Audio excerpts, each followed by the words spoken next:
بتاتے ہیں۔ بیوی سے ملنے یعنی جماع کے وقت بھی بسم اللہ پڑھنی چاہیے۔ بخاری اور مسلم میں ابن عباس رضی اللہ عنہما سے مروی ہے کہ رسول اللہ صلی اللہ علیہ وسلم نے فرمایا، جب تم میں سے کوئی اپنی بیوی سے ملنے کا یعنی اس سے جماع کرنے کا ارادہ کرے تو یہ پڑھے، بسم اللہ اللہم جنبنا الشیطان وجنب الشیطان ما رزقتنا، یعنی اے اللہ ہمیں اور جو ہمیں آپ دیں اسے شیطان سے بچائیے۔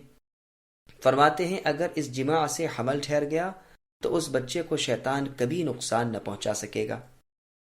یہاں سے یہ بھی معلوم ہوا کہ بسم اللہ کی با کا تعلق کس سے ہے۔ نحویوں کے اس میں دو قول ہیں اور دونوں قریب قریب ہیں، بعض اسم بتاتے ہیں اور بعض فعل، ہر ایک کی دلیل قرآن میں ملتی ہے۔ جو لوگ اسم کے ساتھ متعلق بتلاتے ہیں وہ تو کہتے ہیں بسم اللہ ابتدائی، یعنی اللہ کے نام سے میری ابتدا ہے۔ قرآن میں ہے ارکبوا فیہا بسم اللہ مجریہا ومرساہا، اس میں اسم یعنی مصدر ظاہر کر دیا گیا ہے، اور جو لوگ فعل کے ساتھ مقدر بتلاتے ہیں چاہے وہ امر ہو یا خبر ہو، جیسے ابدأ بسم اللہ اور ابتدأت بسم اللہ، ان کی دلیل آیت اقرأ بسم ربک الذی خلق ہے۔ دراصل دونوں ہی صحیح ہیں، اس لیے کہ فعل کے لیے بھی مصدر کا ہونا ضروری ہے، تو اختیار ہے کہ فعل کو مقدر مانا جائے اور اس کے مصدر کو مطابق اس فعل کے جس کا نام پہلے لیا گیا ہے، کھڑا ہونا ہو، بیٹھنا ہو، کھانا ہو، پینا ہو، قرآن کا پڑھنا ہو یا وضو اور نماز وغیرہ ہو، ان سب کے شروع میں برکت حاصل کرنے کے لیے، امداد چاہنے کے لیے اور قبولیت کے لیے اللہ تعالیٰ کا نام لینا مشروع ہے۔ واللہ اعلم۔ لفظ اللہ کا معنی اور اشتقاق۔ اب لفظ اللہ کے متعلق سنیے۔ اللہ خاص نام ہے رب تبارک و تعالیٰ کا۔ کہا جاتا ہے کہ اسم اعظم یہی ہے، اس لیے کہ تمام عمدہ صفتوں کے ساتھ یہی ذات موصوف ہوتی ہے، جیسا کہ قرآن کریم میں ہے هو اللہ الذی الی آخر الآیہ، یعنی وہ اللہ ہے جس کے سوا کوئی معبود برحق نہیں، جو چھپے کھلے کے جاننے والے ہیں، جو رحم کرنے والے مہربان ہیں۔ وہ اللہ جس کے سوا کوئی معبود برحق نہیں، جو بادشاہ ہیں، پاک ہیں، سلامتی والے ہیں، امن دینے والے ہیں، محافظ ہیں، غلبہ والے ہیں، زبردست ہیں، بڑائی والے ہیں۔ وہ ہر شرک سے اور شرک کی چیز سے پاک ہے۔ وہ اللہ پیدا کرنے والے ہیں، بنانے والے ہیں، صورت بخشنے والے ہیں۔ اللہ کے بہترین پاکیزہ نام ہیں۔ آسمان و زمین کی تمام چیزیں اللہ کی تسبیح بیان کرتی ہیں، وہ عزتوں اور حکمتوں والے ہیں۔ ان آیات میں باقی تمام نام صفاتی ہیں اور لفظ اللہ صفت ہیں، پس اصلی نام اللہ ہے، جیسا کہ ایک مقام پر فرمایا کہ اللہ ہی کے لیے ہیں پاکیزہ اور عمدہ نام، پس تم ان کو انہی ناموں سے پکارو۔ اور اللہ فرماتے ہیں اللہ کو پکارو یا رحمان کو پکارو، جس نام سے پکارو، اللہ کے پیارے پیارے اور اچھے اچھے نام ہیں۔ بخاری اور مسلم میں ابو ہریرہ رضی اللہ عنہ سے روایت ہے کہ رسول اللہ نے فرمایا اللہ تعالیٰ کے 99 نام ہیں، ایک کم 100، جو انہیں یاد کر لے جنتی ہے۔ اللہ ہی وہ نام ہے جو سوائے اللہ تبارک و تعالیٰ کے کسی اور کا نہیں۔ یہی وجہ ہے کہ آج تک عرب کو یہ بھی معلوم نہیں کہ اس کا اشتقاق کیا ہے، اس کا باب کیا ہے، بلکہ ایک بڑی نحویوں کی جماعت کا خیال ہے کہ یہ اسم جامد ہے اور اس کا کوئی اشتقاق ہے ہی نہیں۔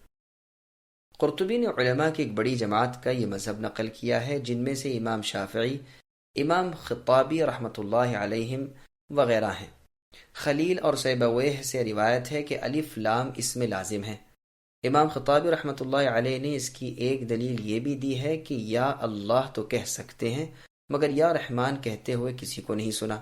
اگر لفظ اللہ میں الف لام اصل کلمے کا نہ ہوتا تو اس پر ندا کا لفظ یا داخل نہ ہو سکتا، کیونکہ قواعد عربی کے لحاظ سے حرف ندا کا الف لام والے اسم پر داخل ہونا جائز نہیں۔ بعض لوگوں کا یہ قول بھی ہے کہ یہ مشتق ہے، اور اس پر روبہ کا ایک شعر بطور دلیل لاتے ہیں جس میں مصدر تألہ کا بیان ہے، جس کا ماضی مضارع الہ یألہ الہتن اور تألہن ہے، جیسے کہ ابن عباس رضی اللہ عنہما سے مروی ہے کہ وہ یدرک و آلہتک پڑھتے تھے۔ مراد اس سے عبادت ہے، یعنی اللہ کی عبادت کی جاتی ہے اور وہ کسی کی عبادت نہیں کرتے۔ مجاہد رحمۃ اللہ علیہ وغیرہ کہتے ہیں بعضوں نے اس پر اس آیت سے دلیل پکڑی ہے کہ وَهُوَ اللَّهُ فِي السَّمَاوَاتِ وَفِي الْأَرْضِ، اور آیت میں ہے وَهُوَ الَّذِي فِي السَّمَاءِ إِلَٰهٌ وَفِي الْأَرْضِ إِلَٰهٌ، یعنی وہی اللہ ہے، آسمانوں میں اور زمین میں وہی ہے جو آسمان میں معبود ہے اور زمین میں معبود ہے۔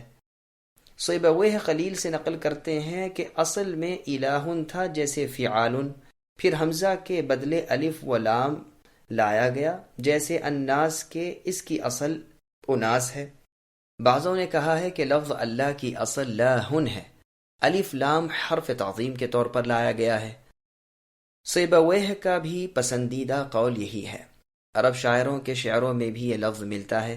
کسائی اور فرا کہتے ہیں اس کی اصل الہ تھی، حمزہ کو حذف کیا اور پہلے لام کو دوسرے میں ادغام کیا، جیسے کہ لیکنہ هو اللہ ربی میں لیکنہ انا کا لیکنہ ہوا ہے۔ چنانچہ حسن رحمہ اللہ کی قراءت میں لیکن انا ہی ہے، اور اس کا اشتقاق ولیہا سے ہے، اور اس کے معنی تحیرہ ہیں۔ ولہن عقل کے چلے جانے کو کہتے ہیں۔ عربی میں رجل والہن اور امرأۃ ولہا اور مولوہۃ اس وقت کہتے ہیں جب وہ جنگل میں بھیج دیا جائے۔ چونکہ ذات باری تعالی میں اور ان کی صفتوں کی تحقیق میں عقل حیران و پریشان ہو جاتی ہے، اس لیے اللہ کی ذات پاک کو اللہ کہا جاتا ہے۔ اس بنا پر اصل میں یہ لفظ ولاہن تھا اور واو کو حمزہ سے بدل دیا گیا، جیسے کہ وشاحن اور وسادتن میں اشاح اور اسادہ کہتے ہیں۔ رازی کا قول ہے کہ لفظ الہت الی فلان سے مشتق ہے، جو کہ معنی میں سکنتو کے ہے، یعنی میں نے فلاں سے سکونت اور راحت حاصل کی۔ چونکہ عقل کا سکون صرف ذات باری تعالیٰ کے ذکر کی طرف ہے اور روح کی حقیقی خوشی اللہ ہی کی معرفت میں ہے، اس لیے کہ علی الاطلاق کامل وہی ہے، اللہ کے سوا کوئی اور نہیں، اسی وجہ سے اللہ کہا جاتا ہے۔ قرآن میں ہے الا بذکر اللہ تطمئن القلوب، یعنی ایمانداروں کے دل صرف اللہ تعالیٰ کے ذکر سے ہی اطمینان حاصل کرتے ہیں۔ ایک قول یہ بھی ہے کہ یہ لاہ یلوہ سے مأخوذ ہے، جس کے معنی چھپ جانے اور حجاب کرنے کے ہیں، اور یہ بھی کہا گیا ہے کہ یہ الہ الفصیل سے ہے، چونکہ بندے اللہ ہی کی طرف تضرع اور زاری سے جھکتے ہیں، اللہ ہی کے دامن رحمت کا پلہ ہر حال میں تھامتے ہیں، اس لیے انہیں اللہ کہا گیا۔ ایک قول یہ بھی ہے کہ عرب الہ الرجل یألہ اس وقت کہتے ہیں جب کسی اچانک امر سے کوئی گھبرا اٹھے اور دوسرا اسے پناہ دے اور بچا لے۔ چونکہ تمام مخلوق کو ہر مصیبت سے نجات دینے والے اللہ سبحانہ و تعالی ہیں، اس لیے انہیں اللہ کہتے ہیں۔ جیسا کہ قرآن کریم میں ہے وَهُوَ يُجِيرُ وَلَا يُجَارُ عَلَيْهِ، یعنی وہ اللہ ہی ہے جو بچاتے ہیں اور اللہ کے بالمقابل کوئی نہیں بچایا جاتا۔ وَهُوَ مُنْعِمٌ، اور حقیقی انعام سے نوازنے والے وہ اللہ ہی ہیں۔ فرماتے ہیں تمہارے پاس جتنی نعمتیں ہیں وہ سب اللہ تعالیٰ کی دی ہوئی ہیں، وہی مطعم ہے، وہ کھلاتے ہیں، اور اللہ کو کوئی نہیں کھلاتا، وہی موجد ہے۔ فرماتے ہیں ہر چیز کا وجود اللہ تعالیٰ کی طرف سے ہے۔ رازی کا مختار مذہب یہی ہے کہ لفظ اللہ مشتق نہیں ہے۔ خلیل سیبویہ اکثر اصولی اور فقہا کا یہی قول ہے۔ اس کی بہت سی دلیلیں بھی ہیں۔ اگر یہ مشتق ہوتا تو اس کے معنی میں بہت سے افراد کی شرکت ہوتی، حالانکہ ایسا نہیں۔ پھر اس لفظ کو موصوف بنایا جاتا ہے اور اس کی بہت ساری صفتیں آتی ہیں، جیسے رحمان، رحیم، مالک، قدوس وغیرہ، تو معلوم ہوا کہ یہ مشتق نہیں۔ قرآن میں ایک جگہ عزیز الحمید اللہ جو آیا ہے وہاں یہ عطف بیان ہے۔ ایک دلیل اس کے مشتق نہ ہونے کی یہ بھی ہے حل تعلم له سمیہ، یعنی اے نبی کیا آپ اس اللہ کا ہم نام بھی کوئی جانتے ہیں؟ بیان کی جاتی ہے، لیکن یہ غور طلب ہے، واللہ اعلم۔ بعض لوگوں نے یہ بھی کہا ہے کہ یہ لفظ عبرانی ہے، لیکن رازی فرماتے ہیں کہ مخلوق کی دو قسمیں ہیں، ایک تو وہ جو معرفت الہی کے کنارے پر پہنچ گئے، دوسرے وہ جو اللہ سے محروم ہیں، جو حیرت کی اندھیروں میں اور جہالت کی پرخار وادیوں میں پڑے ہوئے ہیں۔ وہ تو عقل کو رو بیٹھے ہیں اور روحانی کمالات کو کھو بیٹھے ہیں، لیکن جو ساحل معرفت پر پہنچ چکے ہیں، جو نورانیت کے وسیع باغوں میں جا ٹھہرے ہیں، جو کبریائی اور جلال کی وسعت کا اندازہ کر چکے ہیں، وہ بھی یہاں تک پہنچ کر حیران و ششدر رہ گئے ہیں اور بارگاہ فردانیت اور دربار صمدیت میں مبہوت کھڑے رہ گئے ہیں۔ غرض ساری مخلوق اللہ کی پوری معرفت یعنی پہچان سے عاجز اور سرگشتہ و حیران ہے، پس یہ ان معانی کی بنا پر اس پاک ذات کا نام اللہ ہے۔ ساری مخلوق اللہ ہی کی محتاج، اللہ کے سامنے جھکنے والی اور اللہ کی تلاش کرنے والی ہے۔ اس معنی میں اللہ کو اللہ اس لیے کہتے ہیں جیسا کہ خلیل کا قول ہے، عرب محاورے میں ہر اونچی اور بلند چیز کو لاہ کہتے ہیں۔ سورج جب طلوع ہوتا ہے تب بھی وہ کہتے ہیں لاہت الشمس، چونکہ پروردگار عالم بھی سب سے بلند و بالا ہیں، اسی لیے انہیں بھی اللہ کہتے ہیں۔ اور الہ کے معنی عبادت کرنے کے اور تعالہ کے معنی حکم برداری اور قربانی کرنے کے ہیں، اور اللہ کی عبادت کی جاتی ہے اور اللہ کے نام پر قربانیاں کی جاتی ہیں، اس لیے انہیں اللہ کہتے ہیں۔ ابن عباس رضی اللہ عنہما کی قرات میں ہے وَيَذَرَكَ وَآلِهَتَكَ، اس کی اصل الالہ ہے، پس فا کلمے کی جگہ پر جو حمزہ ہے وہ حذف کیا گیا، پھر نفس کلمہ کا لام زائد لام سے جو تعریف کے لیے لایا گیا ہے اس سے ملا دیا گیا، اور ایک کو دوسرے میں ادغام کیا گیا تو ایک لام مشدد آ گیا اور تعظیماً اللہ کہا گیا۔ یہ تو ہے لفظ اللہ کی تفسیر۔ الرحمن الرحیم کی تفسیر۔ الرحمن الرحیم یہ دونوں نام رحمت سے مشتق ہیں، دونوں میں مبالغہ ہے۔ رحمان میں رحیم سے زیادہ مبالغہ ہے۔ علامہ ابن جریر رحمۃ اللہ علیہ کے قول سے تو معلوم ہوتا ہے کہ گویا اس پر اتفاق ہے۔ بعض سلف کی تفسیروں سے یہ بھی معلوم ہوتا ہے کہ عیسیٰ علیہ السلام کا قول بھی اسی معنی کا پہلے گزر چکا ہے کہ رحمان سے مراد دنیا اور آخرت میں رحم کرنے والے، اور رحیم سے مراد آخرت میں رحم کرنے والے ہیں۔ بعض لوگ کہتے ہیں کہ رحمان مشتق نہیں۔ اگر یہ اس طرح ہوتا تو مرحوم کے ساتھ نہ ملتا، حالانکہ قرآن میں ہے بالمؤمنین رحیما۔ مبرد کہتے ہیں کہ رحمان عبرانی نام ہے، عربی نہیں۔ ابو اسحاق زجاج معانی القرآن میں لکھتے ہیں کہ احمد ابن یحییٰ کا قول ہے کہ رحیم عربی لفظ ہے اور رحمان عبرانی ہے، دونوں کو جمع کر دیا گیا ہے۔ لیکن ابو اسحاق رحمۃ اللہ علیہ فرماتے ہیں کہ اس قول کی طرف دل مائل نہیں ہوتا۔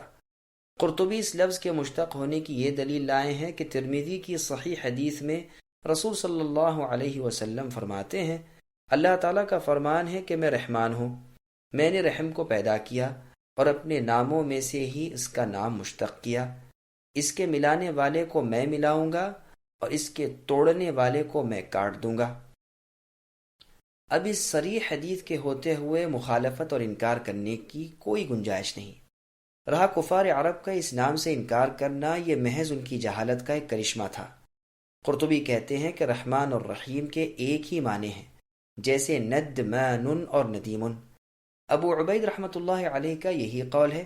ایک قول یہ بھی ہے کہ فعلان فعیل کی طرح نہیں، فعلان میں مبالغہ ضرور ہوتا ہے، جیسے غضبان اسی شخص کو کہہ سکتے ہیں جو بہت زیادہ غصے والا ہو، اور فعیل کبھی فاعل اور کبھی مفعول کے لیے بھی آتا ہے جو مبالغے سے خالی ہوتا ہے۔ ابو علی فارسی رحمۃ اللہ علیہ کہتے ہیں کہ رحمان عام اسم ہے جو ہر قسم کی رحمتوں کو شامل ہے اور صرف اللہ تعالیٰ کے ساتھ مخصوص ہے، اور رحیم باعتبار مؤمنوں کے ہے۔ فرماتے ہیں وَكَانَ بِالْمُؤْمِنِينَ رَحِيمًا، یعنی اللہ مؤمنوں کے ساتھ رحیم ہے۔ ابن عباس رضی اللہ عنہما فرماتے ہیں یہ دونوں نام رحمت و رحم والے ہیں، ایک میں دوسرے سے زیادہ رحمت و رحم ہے۔ ابن عباس رضی اللہ عنہما کی اس روایت میں لفظ ارقو ہے، اس کے معنی خطابی رحمۃ اللہ علیہ وغیرہ ارفقو کرتے ہیں، جیسے کہ حدیث میں ہے کہ اللہ تعالیٰ رفق یعنی نرمی اور مہربانی والے ہیں، وہ ہر کام میں نرمی اور آسانی کو پسند کرتے ہیں، وہ نرمی اور آسانی پر وہ نعمت مرمت فرماتے ہیں جو سختی پر عطا نہیں کرتے۔ ابن مبارک رحمۃ اللہ علیہ فرماتے ہیں رحمان اسے کہتے ہیں کہ جب اس سے جو مانگا جائے عطا فرمائے، اور رحیم وہ ہے کہ جب اس سے نہ مانگا جائے وہ غضبناک ہو۔ بعض شاعروں نے کہا لا تطلبن بنی آدم حاجہ وسل الذی ابوابہ لا تغلق، اللہ یغضب ان ترکت سؤالہ وبنی آدم حین یسأل یغضب، کہ تو بنی آدم کے سامنے اپنی حاجت کو طلب نہ کر، اور اس ذات سے یعنی اللہ سے اپنی حاجت طلب کر جن کے عطا کے دروازے کبھی بند نہیں ہوتے۔ اللہ تعالیٰ اگر تو اللہ سے نہ مانگے تو ناراض ہو جاتے ہیں، اور بنی آدم سے جب تو مانگے تو وہ بگڑتا ہے۔ ارزمی فرماتے ہیں کہ رحمان کے معنی تمام مخلوق پر رحم کرنے والے اور رحیم کے معنی مومنوں پر رحم کرنے والے ہیں۔ دیکھیے قرآن کریم کی 2 آیات، ثم استوى علی العرش اور الرحمن علی العرش استوى میں استوا کے ساتھ رحمان کا لفظ ذکر کیا تاکہ تمام مخلوق کو یہ لفظ اپنے عام رحم و کرم کے معنی سے شامل ہو سکے، اور مؤمنوں کے ذکر کے ساتھ لفظ رحیم فرمایا وَكَانَ بِالْمُؤْمِنِينَ رَحِيمًا، بس معلوم ہوا کہ رحمان میں مبالغے بنسبت رحیم کے بہت زیادہ ہے۔ رحمان یہ نام بھی اللہ تعالیٰ کے ساتھ مخصوص ہے، اس کے سوا دوسرے کا نام نہیں، جیسے کہ فرمان الہی ہے کہ اللہ کو پکارو یا رحمان کو، جس نام سے چاہو اللہ کو پکارو، اللہ کے بہت اچھے اچھے نام ہیں۔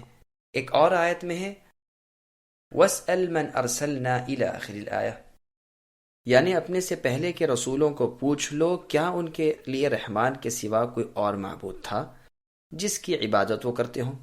جب مسیلمہ کذاب نے بڑے بڑے دعوے کرنے شروع کیے اور اپنا نام رحمان الیمامہ رکھا تو پروردگار نے اسے بے انتہا رسوا اور برباد کیا، اور جھوٹ اور کذب کے ساتھ وہ مشہور ہو گیا۔ آج اسے مسیلمہ کذاب کہا جاتا ہے، اور ہر جھوٹے دعوے دار کو اس کے ساتھ تشبیہ دی جاتی ہے۔ ہر دیہاتی اور ہر شہری، ہر کچے پکے گھر والا اسے بخوبی جانتا ہے۔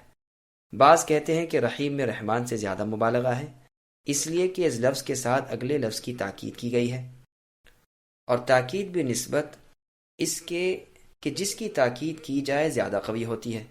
اس کا جواب یہ ہے کہ یہاں تاکید ہے ہی نہیں، بلکہ یہ تو صفت ہے، اور صفت میں یہ قاعدہ نہیں، پس اللہ تعالیٰ کا نام لیا گیا، اس نام میں بھی اس کا کوئی شریک نہیں، اور اللہ کی صفت سب سے پہلے رحمان بیان کی گئی کہ یہ نام رکھنا بھی دوسروں کو ممنوع ہے، جیسے فرما دیا کہ اللہ کو رحمان کہہ کر پکارو، جس نام سے چاہو پکارو، اللہ کے لیے اسماء حسنہ بہت سارے ہیں۔ مسیلمہ نے تو یہ بدترین جرت کی لیکن برباد ہوا، اور اس کے گمراہ ساتھیوں کے سوا اس کی یہ بات اوروں پر نہ چل سکی۔ رحیم کے وصف کے ساتھ اللہ تعالیٰ نے دوسروں کو بھی موصوف کیا ہے۔ فرماتے ہیں لَقَدْ جَاءَكُمْ إِلَى آخِرِ الْآیَةِ، اس آیت میں اپنے نبی محمد صلی اللہ علیہ وسلم کو رحیم کہا۔ اسی طرح اپنے بعض ناموں سے دوسروں کو بھی اللہ نے یاد کیا، جیسے کہ آیت اِنَّا خَلَقْنَا الْإِنسَانَ میں انسان کو سمیع اور بصیر کہا ہے۔ حاصل یہ ہے کہ اللہ تعالیٰ کے بعض نام تو ایسے ہیں کہ دوسروں پر بھی دوسرے معنی میں ان کا اطلاق ہو سکتا ہے، اور بعض ایسے ہیں کہ نہیں ہو سکتا، جیسے اللہ اور رحمان اور خالق اور رزاق وغیرہ۔ اسی لیے اللہ تعالیٰ نے اپنا پہلا نام اللہ لیا، پھر اس کی صفت رحمان سے کی، اس لیے کہ رحیم کی نسبت یہ زیادہ خاص ہے اور زیادہ مشہور ہے۔ قاعدہ ہے کہ پہلے سب سے زیادہ بزرگ نام سے نام لیا جاتا، اس لیے سب سے پہلے سب سے زیادہ خاص نام کے ساتھ لیا، پھر اس سے کم، پھر اس سے کم۔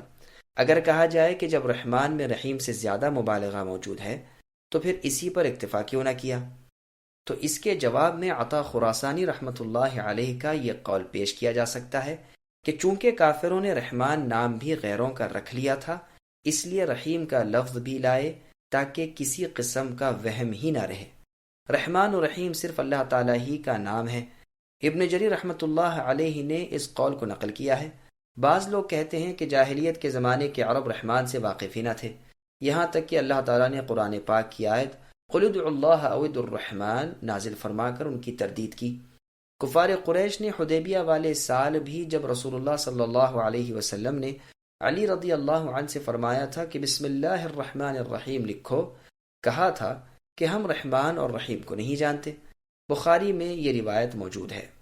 بعض روایات میں ہے کہ انہوں نے کہا تھا کہ ہم رحمان یمامہ کو جانتے ہیں، کسی اور رحمان کو نہیں جانتے۔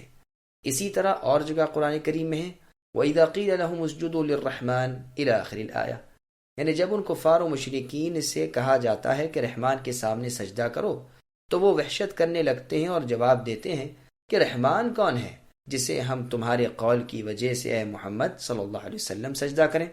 ان سب کا صحیح مطلب یہ ہے کہ بدکار لوگ صرف عناد اور تکبر، سرکشی اور دشمنی کی بنا پر رحمان کا انکار کرتے تھے، نہ کہ وہ اس نام سے ناآشنا تھے، اس لیے کہ جاہلیت کے زمانے کے پرانے اشعار میں بھی اللہ تعالیٰ کا نام رحیم موجود ہے، جو انہی شاعروں کے شعر ہیں۔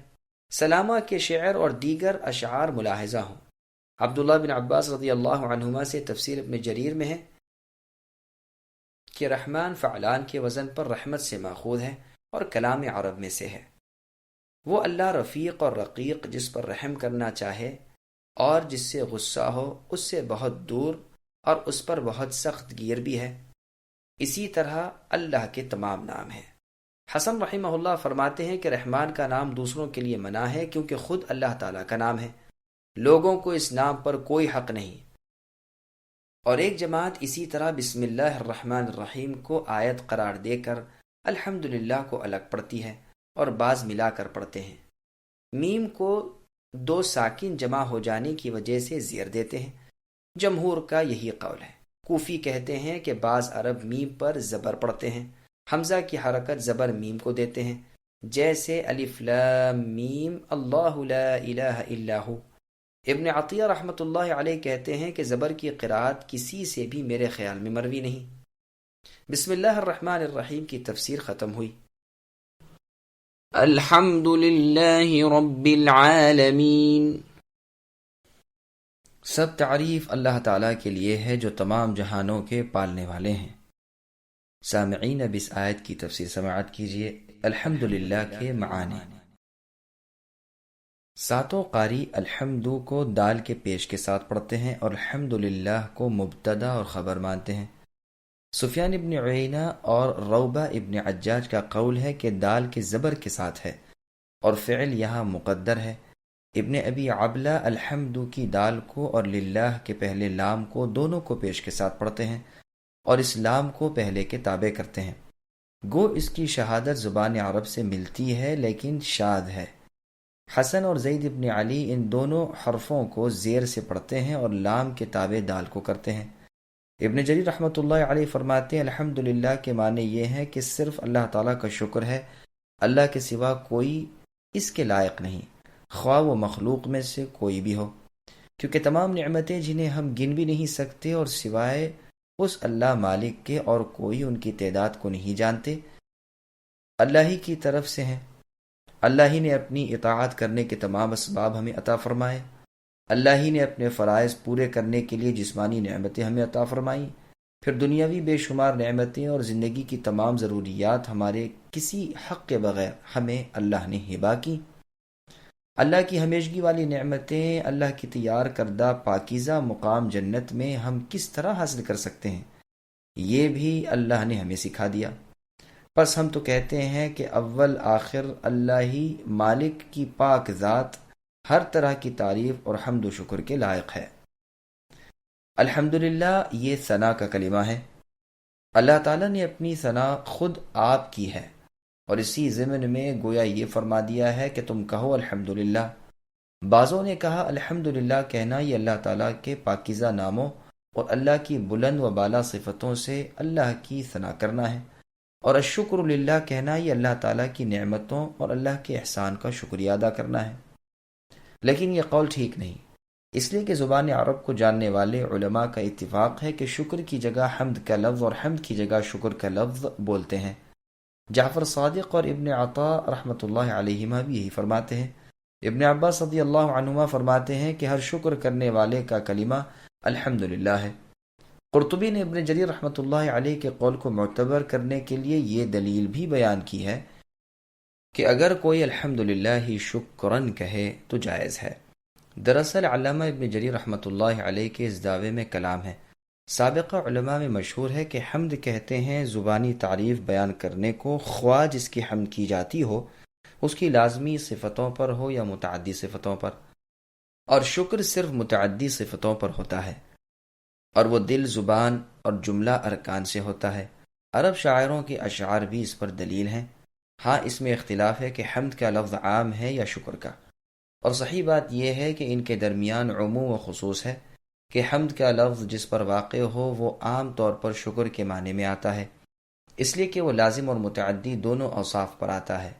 قدوسیت اور کرم دونوں پر حمدتہ کہہ سکتے ہیں، لیکن اس حیثیت سے کہ وہ صرف زبان سے ہی ادا ہو سکتا ہے۔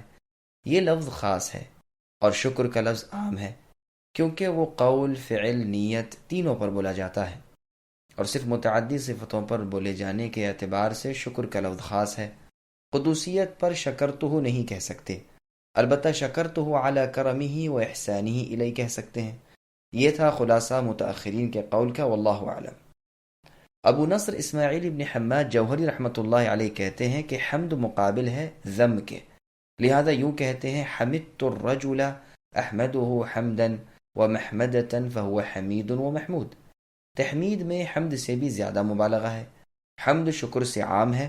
شکر کہتے ہیں کسی محسن کی دی ہوئی نعمتوں پر اس کی ثنا کرنے کو۔ عربی زبان میں شکرتہ اور شکرت لہ دونوں طرح کہتے ہیں، لیکن لام کے ساتھ کہنا زیادہ فصیح ہے۔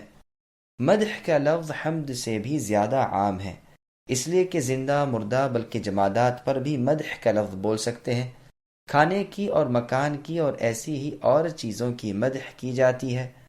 احسان سے پہلے احسان کے بعد لام صفتوں پر متعدی صفتوں پر بھی اس کا اطلاق ہو سکتا ہے، تو اس کا عام ہونا ثابت ہوا، واللہ اعلم۔ حمد کی تفسیر میں علماء سلف کے اقوال۔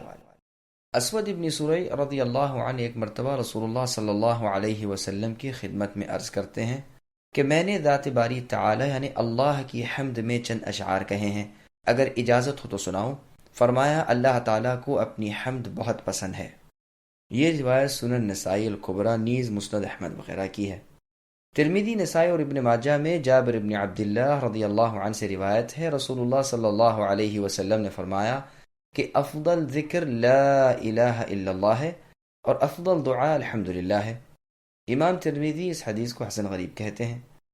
ابن ماجہ کی حدیث میں ہے کہ جس بندے کو اللہ تعالیٰ کوئی نعمت دیں اور وہ اس پر الحمدللہ کہے تو دی ہوئی نعمت لے لی ہوئی سے افضل ہے۔ قرطبی علماء کی ایک جماعت سے نقل کرتے ہیں کہ لا الہ الا اللہ سے بھی الحمدللہ رب العالمین افضل ہے، کیونکہ اس میں توحید اور حمد دونوں ہیں۔ اور علماء کا خیال ہے کہ لا الہ الا اللہ افضل ہے اس لیے کہ ایمان و کفر میں یہی فرق کرتا ہے۔